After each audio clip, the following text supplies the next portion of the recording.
Welcome to Anywho Podcast with your boy, JC, and we back doing a little segment. This is a little different than a regular episode, but we're going to talk about Bill Russell.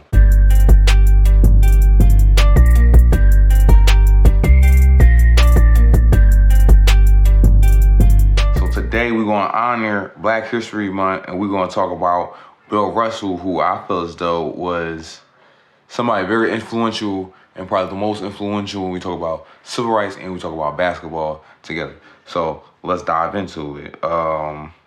Today we are in a time where you can give your opinions just like that. Like you can see right now, I got a podcast.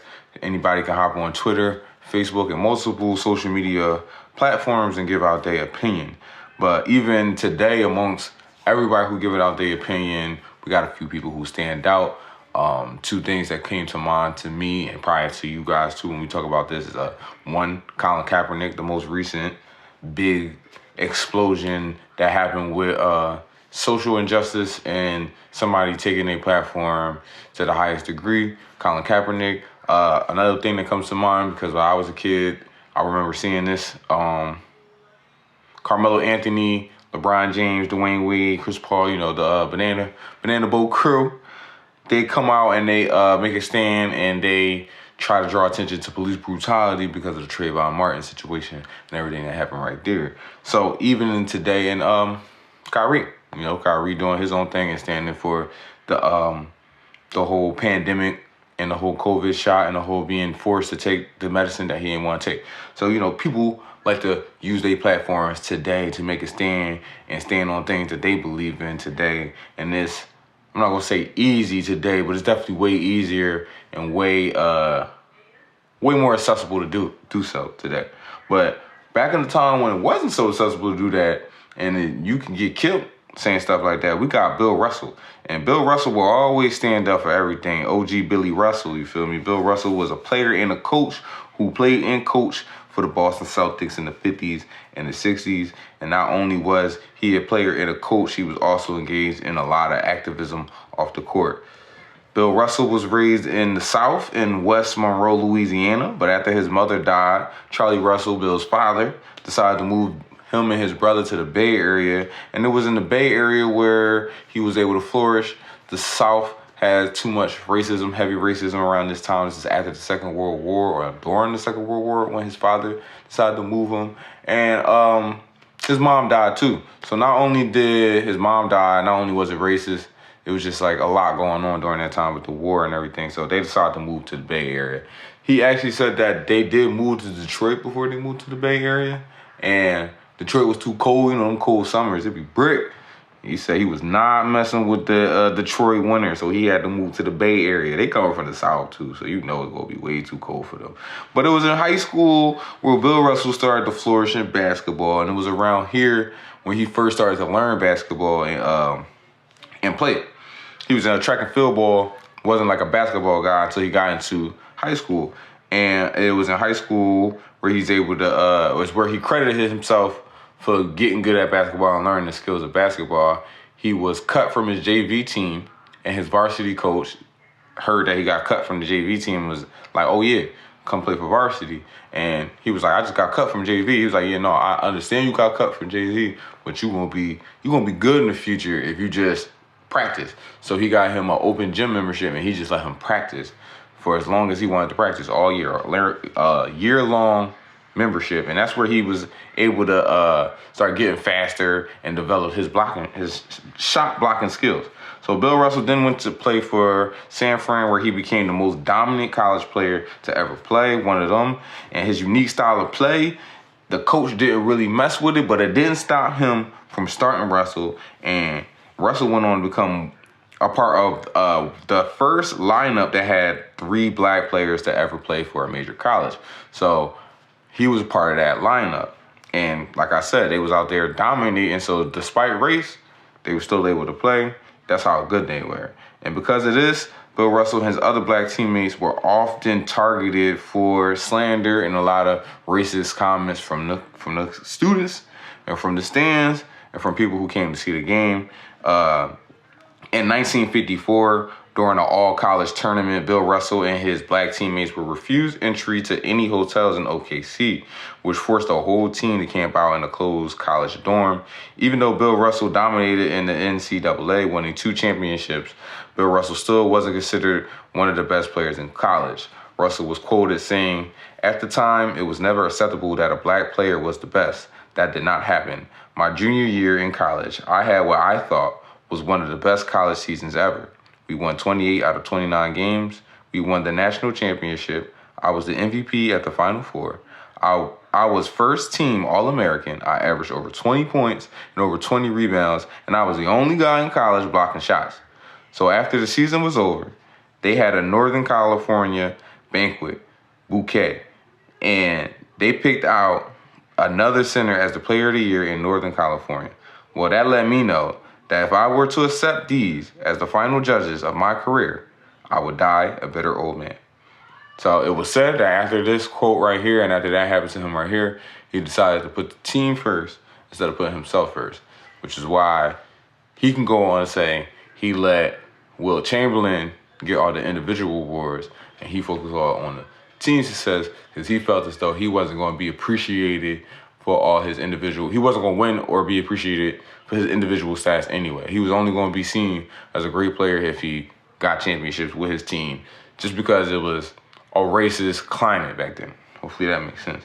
So Bill, in the NBA, after college in the NBA, Bill continued to dominate the NBA. His rookie season, he helped the Boston Celtics win the title, allowing them to play the Hey Bill defense. OG Billy Russell was Wemby and Gobert put together, y'all. The Hey Bill defense was, if you was getting cooked, all you had to do was say, "Hey Bill," and he coming down there, hitting you with the defense, hitting you with the help defense, and then sliding back to his man. This was at a time where they ain't never seen help defense before. And I mean, we kind of skipped into the NBA, but one of his first games in college, where after he took 2 years to develop his basketball game, his own style without no coach and nobody really coaching, you feel me? He developed his own style of basketball. And when he plays his first game in college, he comes in. This is his first game on the team, on the major team in college. He played for the freshman team. There's a freshman team and there's a major team. So when he first steps on the major team his sophomore year, he go out and play in one of the preseason games, and he actually playing probably the best player. He said he was a preseason MVP when he played this guy. This was his first game as a sophomore on the main team, and he blocked that guy's shot 5 times. And when he blocked his shot 5 times, he came back, the coach pulled him and was like, "Yo, you can't play defense like that." And he's like, "What you mean? I just sent this shit 5 times." And he was like, "No, defense is played with, you can't jump. You're not supposed to jump. That's not what good defensive players do. Good defensive players stay on their feet the whole time and just raise their hands." He was like, "Huh?" He didn't really understand what he was saying, but he the head coach. So Bill was like, "All right, I'm going to try it your way." He tries it his way. That man lays it up 3 times straight. He said he got 3 straight buckets on me. I was like, yeah, I'm not doing that ever again. I'm going back to playing the defense that he wanted to play. So that's just something to show y'all that, he was revolutionizing the game. He brought verticality to the game. He brought the aerial game into the NBA. You feel what I'm saying? He was the only guy that was jumping and blocking shots, period. And that allowed him to dominate the NBA. Bill Russell went on to win 8 straight championships after that, from his rookie year, 8 straight from right there, you feel me? And making it to the finals 8 straight times, which was a feat that was only recently matched by LeBron James decades later. In 1966, Russell became the head coach of Boston Celtics, becoming the first black coach in NBA history, and he won 3 more championships before retirement. But it wasn't all sunshine and roses in Boston for OG Billy Russell. At one point, fans broke into his house, spray painted "nigger" on his living room walls. They smashed up his trophy case, and they took a shit in his bed. And despite all that, he still played for Boston. Now, he's definitely a way better man than me, but these are his reasons for playing in Boston. He said, number 1, the fans and the organization are different. He was saying that the organization never treated him the same way the fans treated him. While the fans may be racist to him, and some fans might be racist to him and do stuff like this to him, the organization never did nothing like that to him. And he knew that he was the organization at this point, so he didn't want to punish the organization for something that they really ain't do and nothing they could have control over, pretty much. It's pretty much what he was saying. And two, which was the main reason he stayed, was more so because those people who did that to him, vandalized his crib and did all that, and the people who come out to the games and call him all types of names and all types of racial slurs in the crowd, if he was to retire, he'd be giving them the satisfaction that they wanted. They wanted him to just go away so some old lame old ass ball can be number one and we can just run OG Billy Russell off the court and he won't be here dominating and kicking our ass like that. You feel what I'm saying? He said, nah, I'm going to stay here and I'm going to kick your ass. You feel me? I'm going to get 11 championships and y'all can't do nothing about it because I'm bull. You feel me? And that's why I feel like Bill Russell deserves a shout out. You feel me? So while he was playing, all that was going on, he still was able to, he boycotted 2 games.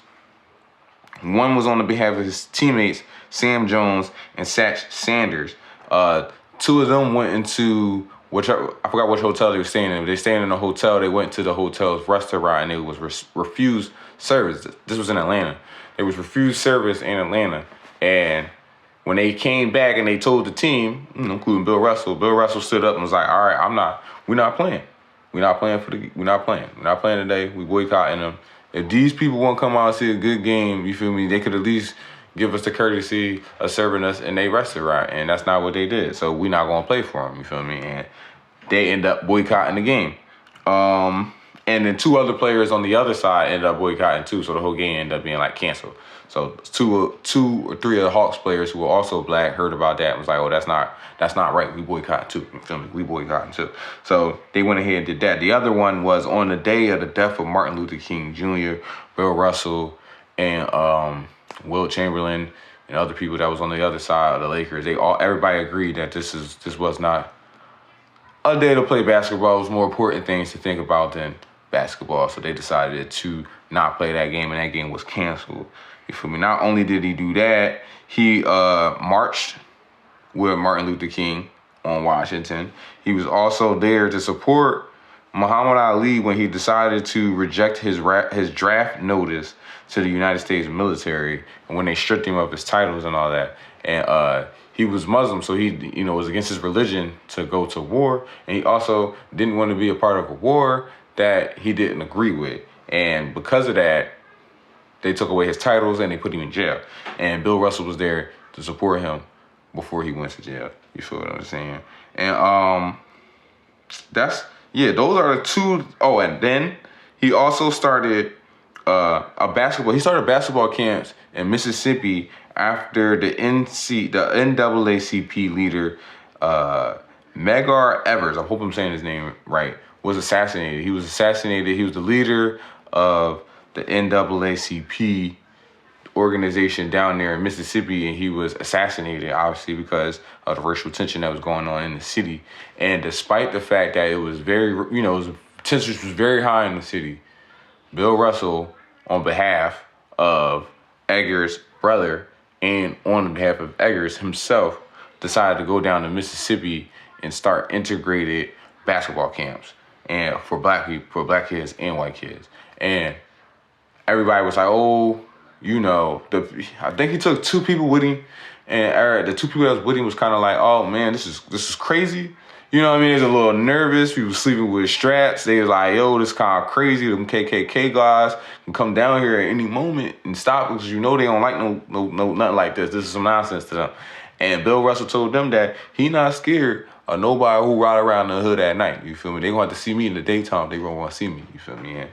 And it's just go to show you that he wasn't scared of nothing, and he didn't care if he was the best player for the Boston Celtics. He didn't care about his NBA career and making all the money, the most money he possibly could. You feel what I'm saying? He knew that he was in a spotlight and he was put in a position where his actions mattered not only to himself, but to a lot of people who were going to try to do the same thing he did after him. And because of that, he took it upon himself to stand on principles that he wanted to stand on showing other people that they can stand on principles that they want to stand on. Now, Bill Russell passed away, and I think he just passed away in 2022, I'm sorry. And I want to say sometime in like, it was January, July. Hold on, give me 1 second. You can, guys. Okay, July 31st, OG Billy Russell passed away, and the post was on his Twitter, his family's Twitter, and the NBA made a statement saying that he was the greatest champion in all of team sports, and that's just goes to show you how much respect he had all across the NBA. So shout out to OG Billy Russell. I just wanted to do something for Black History Month that had something to do with basketball at the same time, and this is a good chance to talk about OG Billy Russell, one of my favorites, you feel me, from the old days, one of the guys that we probably will never talk about ever again, to really be honest, unless we talk about something like this. The old guys kind of get put in the background when we talk about basketball. We start at Jordan, at these days, even Magic Johnson and Bird starting to get forgotten. So just a good way to, remember some of the old guys, and especially somebody like Bill Russell, who stood for more than basketball. He stood for, civil rights and standing up for your own rights, human rights, just in general. So if you like stuff like this and you enjoyed this little historical video, I have another channel coming up, Any Podcast. Not Any Who Podcast, just Any Podcast. And Any Podcast, I'm going to be on there discussing a lot of historical events, and I'm going to be tying them into current day events and seeing what we can learn from the past and how we can apply it to the future. And if you're going to be interested in stuff like that, make sure to follow me on Instagram at AnyHoopPod215, where I will drop more information on there where you can, figure out when the next time you're going to see that podcast right there. So if you're interested in that, let me know in the comments. And maybe I could even do more basketball historical videos when the season's over, or days like this where we having like 4 or 5 days of no basketball. You feel what I'm saying? So if you enjoyed that, let me know in the comments. There will be more historical videos on a different channel at Any Pod. That's coming soon in March. So stay tuned for more information over there. You can follow me personally on Instagram at It's Your Boy JC. So thanks for stopping by. Thanks for kicking with us. Enjoy that.